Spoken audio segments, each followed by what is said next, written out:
আসসালামু আলাইকুম বন্ধুরা, আজকে একটা আপনাদের ক্রিটিক্যাল কেস দেখাচ্ছি। আসলে আপনারাও বলবেন যে আসলে ওষুধ ঠিক আছে কিনা, আপনারাও দেখেন যে ওষুধটা ঠিক আছে কিনা। যদি ঠিক না থাকে অবশ্যই আপনারা কমেন্ট করে জানাবেন, কারণ ওনার সমস্যা অ্যালার্জি, তাই না ভাই? অ্যালার্জি, উনি আসছেন অ্যালার্জি নিয়ে, ঘামাচির মতো ওঠে, প্রচুর চুলকায়, তাই না?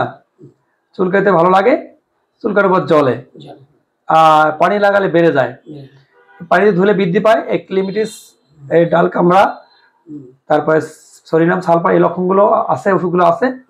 তাহলে রাতে বিছানায় গেলে বাড়ে, কিন্তু বিছানায় গেলে মানে একটু গরমে বাড়ে, বিছানায় গেলে গরমে বাড়ে, ঠিক আছে। আর আগুনের কাছে গেলে বাড়ে, গরমে বাড়ে। হ্যাঁ, এই যে লেখা আছে আগুনের কাছে গেলে গরম হলে বাড়ে। আর শুষ্ক কোনো রক্ত নাই, মানে শুকনা, কিন্তু চুলকাতে অনেক মজা লাগে, আর চুলকানোর পর্যা জ্বলে, তারও পানি লাগালে আরো বৃদ্ধি পেয়ে যায়।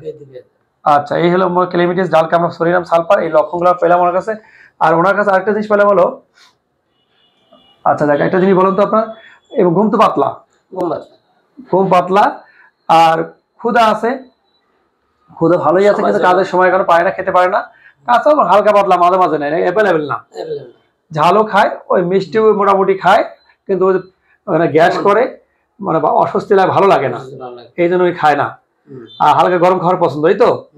আর দুধ খেলে ওনার পাতলা পায়খানা বা ডায়রিয়ার মতো হয়ে যায়, যাকে এইগুলো হচ্ছে ওনার সমস্যা। আর পানি খেলে শরীরটা ঘেমে যায়, স্বপ্ন তেমন নাই, এলোমেলো দেখে, এটা বলছে। আর উল্টো পাল্টা কথা শুনলে, এলোমেলো হলে মানে মাথা খিটখিটে হয়ে যায়, খুব সহজেই, মানে কেউ যদি উল্টো পাল্টা কথা বলে রেগে যায়, যে সহজেই কমে, ধৈর্য আছে কম, একটু কম কোনো ক্ষেত্রে আর কি, মানে বিশেষ করে উল্টো পাল্টা বলে ধৈর্য আর থাকে না। টেনশন আছে একটু হালকা পাতলা, আবার কমে যায় সহজেই। অস্থিরতা আছে, সব সহজেই অস্থির হয়, মানে কোনো সামান্য বিষয় নিয়ে টেনশন করলে অস্থির হয়। আচ্ছা, গোসলের পরে 2-3 মিনিটের মধ্যে শরীরে তাপ বেড়ে যায়, মানে পানি শুকে যায়, এই তো আপনার কমপ্লেন। যাক, মোটামুটি শেষ, এখন আমি মোটামুটি আমার কাজ।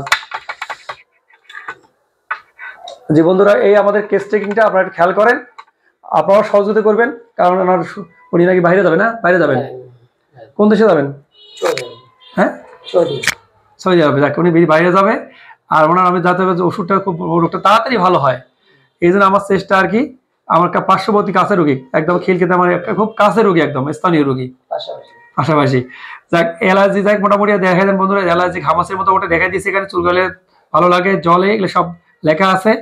আর রাতে বিছানায় গেলে গরমে বাড়িয়ে যায়, আর শুষ্ক, রক্ত নেই, কিন্তু পানিতে ধুলে বৃদ্ধি পায়। যাক, ওনার বংশে শ্বাসকষ্ট আছে ভাইয়ের, আর তেমন কিছু নাই, ওনার জন্ডিস হয়েছিল, এই সকল লক্ষণ, প্লাস ওনার যে ঘুমটা খুব পাতলা, তাই না? এই ঘুম পাতলা, এগুলো সবগুলো আমি মোটামুটি আপনাদের বন্ধুরা বলি যে সব সালফার লক্ষণ। গোসলের পর শরীরে তাপমাত্রা বেড়ে যায়, শরীরে পানি থাকে, শুকে যায়, মাথা মধ্যে সব শরীর ঝঞ্ঝনা হয়ে যায়, না কিছুক্ষণের মধ্যেই তাপ বেড়ে যায়, এইটা হলো লক্ষণ। স্বপ্ন এলোমেলো দেখে, অস্থিরতা বা টেনশনও হালকা পাতলা, যদি বিপদ আপদ, ছোট ছোট বিপদেই উনি ধৈর্য হারা হয়ে যায়, আবার ঠিক হয়ে যায়, এইটা লক্ষণ মোটামুটি সালফার লক্ষণ। আর দুধ খেলে পাতলা পায়খানা হয়, ক্যালকারি কাপ, নিট্রাম কাপ, ম্যাগনেসিয়াম, মিউর, সিপিয়া, সাইলেসিয়া এবং সালফার, এই লক্ষণগুলোর মধ্যে আছে বন্ধুরা।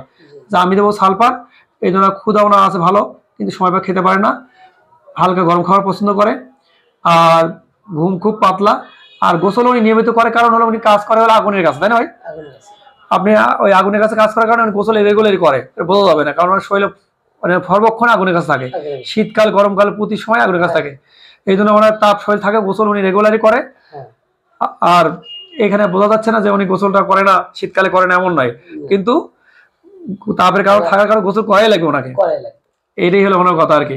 যাকে এই সকল লক্ষ্য মিলে বন্ধুরা আমি সালফার দিয়েছি, 2 বেলা করে দেবো। আপনারা একটু মোটামুটি আমাকে সাজেশন দিবেন যে আসলে সালফার ঠিক আছে কিনা, বা অন্য কোনো ওষুধ আসতে পারে কিনা, একটু পরামর্শ দিবেন। ধন্যবাদ সবাইকে। যাক, তবু সালফার খাওয়া নিয়ে বলে আপনি 10 টাকা করে ঝাঁকি দিয়ে 1 সিপি 2 বেলা খাবেন, ঠিক আছে? একটা শেষ খাবার, আরেকটা, এই ওনাকে ওষুধ দিয়ে দিলাম। যদি আপনাদের কোনো মতামত থাকে অবশ্যই জানাবেন। জি, আসসালামু আলাইকুম।